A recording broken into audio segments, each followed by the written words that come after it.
পাড়ায় পাড়ায় আন্দোলনের কমিটি গড়ে তুলুন, আন্দোলনকে শক্তিশালী করুন।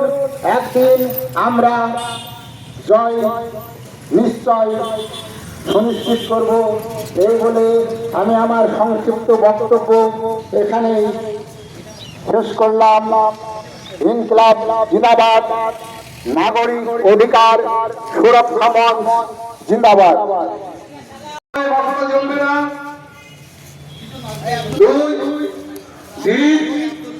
ভোটারদের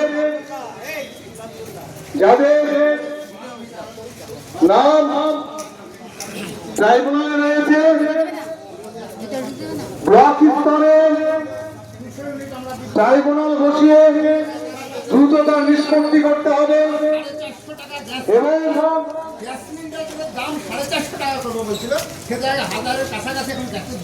এবং আমরা তাছাড়া এই যে ডিলিট যারা বৈধ যারা অবৈধ থেকে এসছে তাদেরকে আইনের মাধ্যমে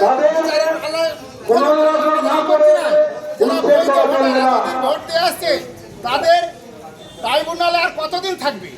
আমরা চাইছি দ্রুত যাতে নিষ্পত্তি হয় সেই ব্যবস্থা প্রশাসনকে করতে হবে। এছাড়াও চাষিদের ফসলের লাভজনক দাম, মধুপুর থেকে দশা সংস্কার হয় সেটাও আমাদের দাবির মধ্যে আছে। আর নারীর নিরাপত্তা, মানে নারী যারা জীবন জীবিকা নির্বাহ করছে সেটাও পরিকাঠামো আরো উন্নত করতে হবে। আমরা দাবি করেছি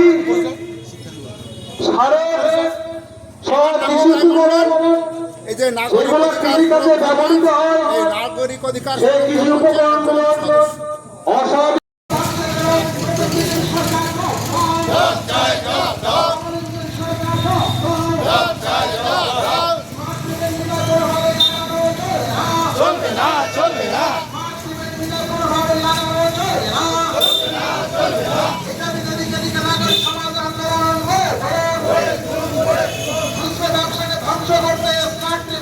লাগানো হচ্ছে কেন? নতুন ডাবল ইঞ্জিন সরকার 200 ইউনিট পর্যন্ত বিদ্যুতের মূল্য নেওয়া হবে না বলে স্মার্ট মিটার লাগানো হচ্ছে কেন? বিজেপি সরকার 450 টাকার প্রতিশ্রুতি কোথায় গেল? ডাবল ইঞ্জিন সরকার মুখ্যমন্ত্রী 450 টাকা সিলিন্ডার প্রতি গ্যাসের দাম নেওয়ার কথা বলে কোনোভাবে স্মার্ট প্রিপেড মিটার লাগানো চলবে না। স্মার্ট প্রিপেড মিটার না লাগিয়ে 200 ইউনিট বিনামূল্যে বিদ্যুৎ দেওয়ার প্রতিশ্রুতি কোথায় গেল? শুভেন্দু অধিকারী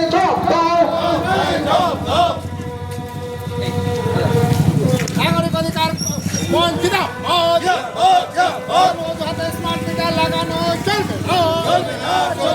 স্মার্ট মিটার কার সাথে ডাবল ইঞ্জিন সরকার জবাব। স্মার্ট মিটার কার সাথে ডাবল ইঞ্জিন সরকার জবাব।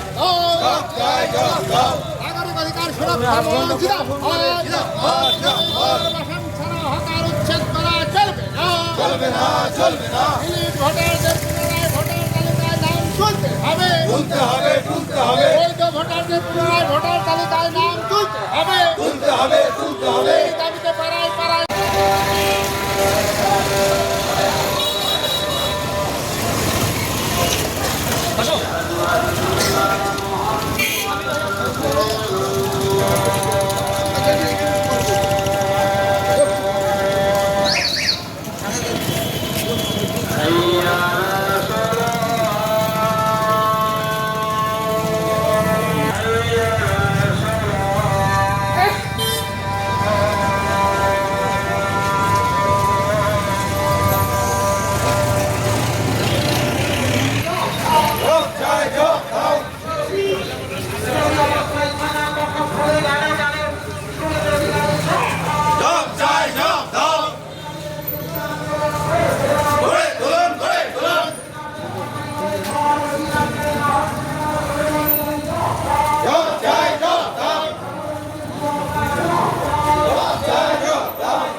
নাগরিক অধিকার সুরক্ষা কমিটি জিন্দাবাদ।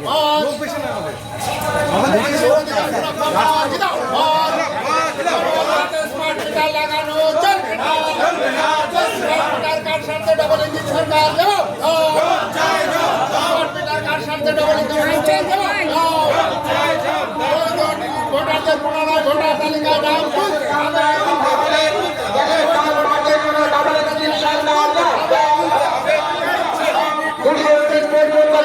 বিদ্যুতের প্রতিশ্রুতি কোথায় গেল শুনুন।